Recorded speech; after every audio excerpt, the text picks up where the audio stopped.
Bahasa Inggris untuk bisnis. English for Business.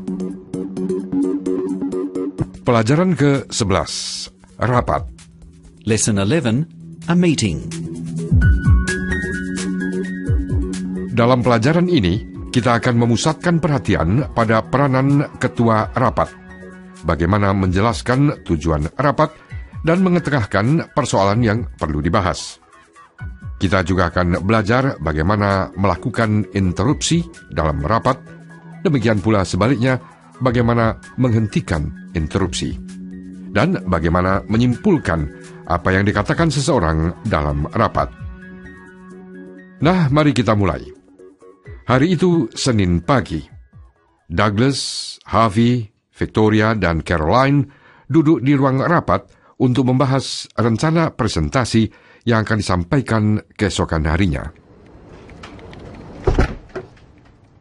All right, let's make a start. Can someone volunteer to take the minutes? Oke, mari kita mulai. Siapa yang bersedia sukarela menulis notulen? I will. Saya bersedia. Thanks, Harvey.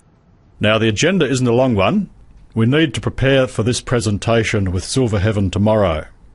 Terima kasih, Harvey. Agendanya tidak panjang. Kita perlu menyiapkan presentasi untuk Silver Heaven besok. Carolyn has just got back from Brisbane, so she's been out of the loop on this issue. Caroline baru saja kembali dari Brisbane, jadi dia tidak mengikuti perkembangan hal ini. Harvey and Victoria will bring us up to scratch on what they know about Lian and Loch Lee. Harvey dan Victoria akan menjelaskan perkembangan paling akhir yang mereka ketahui tentang Lian dan Loch Lee. Then we'll work out what needs to be done and who'll do what.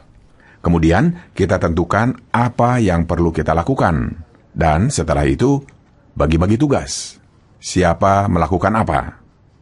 Harvey, would you like to start by filling us in on what you know about the Lee's intentions?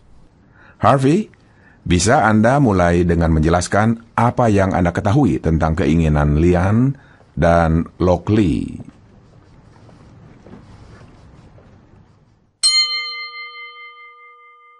Catatan budaya.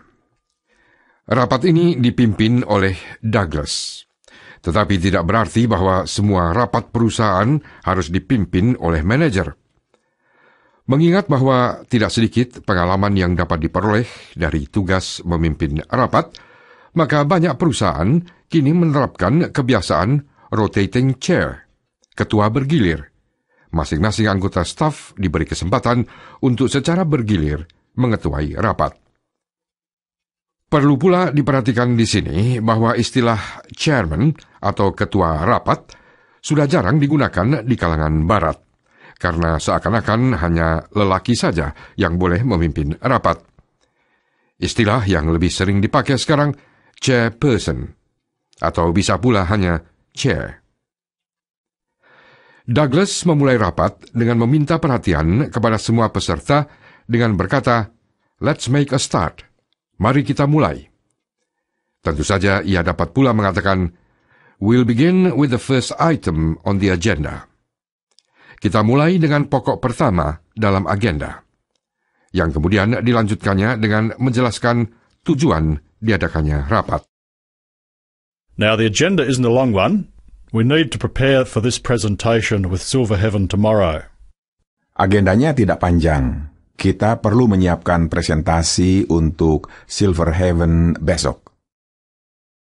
Untuk rapat khusus seperti ini, biasanya pada awal pertemuan, ketua menyampaikan tujuan diadakannya rapat. Perhatikan beberapa ungkapan berikut. We need to prepare for tomorrow's presentation. Kita perlu menyiapkan presentasi untuk besok. We're here to discuss the new coffee campaign. Kita di sini untuk membahas kampanye pemasaran kopi baru. The purpose of this meeting is to establish a timeline for the HR interviews. Tujuan rapat ini menyusun jadwal wawancara bagian personalia. Mari berlatih menyampaikan tujuan rapat. Perhatikan dan ulangi. We need to prepare for tomorrow's presentation.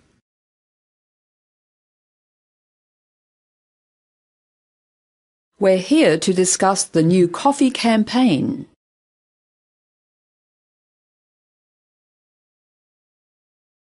The purpose of this meeting is to establish a timeline.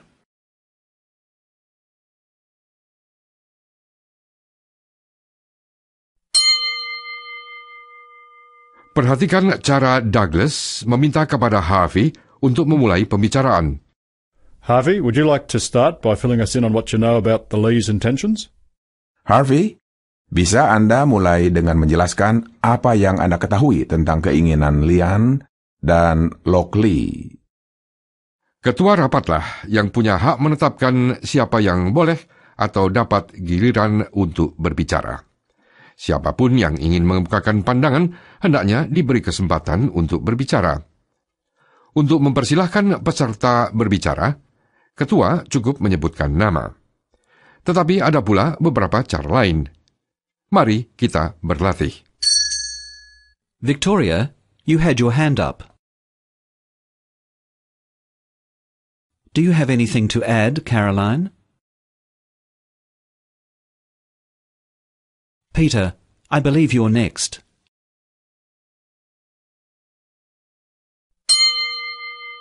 Douglas menyebutkan beberapa ungkapan yang barangkali belum Anda kenal.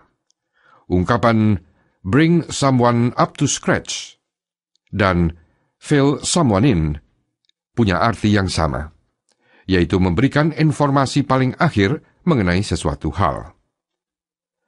Ungkapan yang satunya lagi, yang juga disebutkan oleh Douglas, to be out of the loop, berarti tidak mengikuti perkembangan karena waktu itu kebetulan tidak di tempat. Perhatikan penggunaan ungkapan-ungkapan ini. I didn't know Jack was leaving. I was out of the loop on that one. Saya baru tahu Jack sudah tidak lagi di sini. Saya ketinggalan perkembangan. I've been away. Could you fill me in on the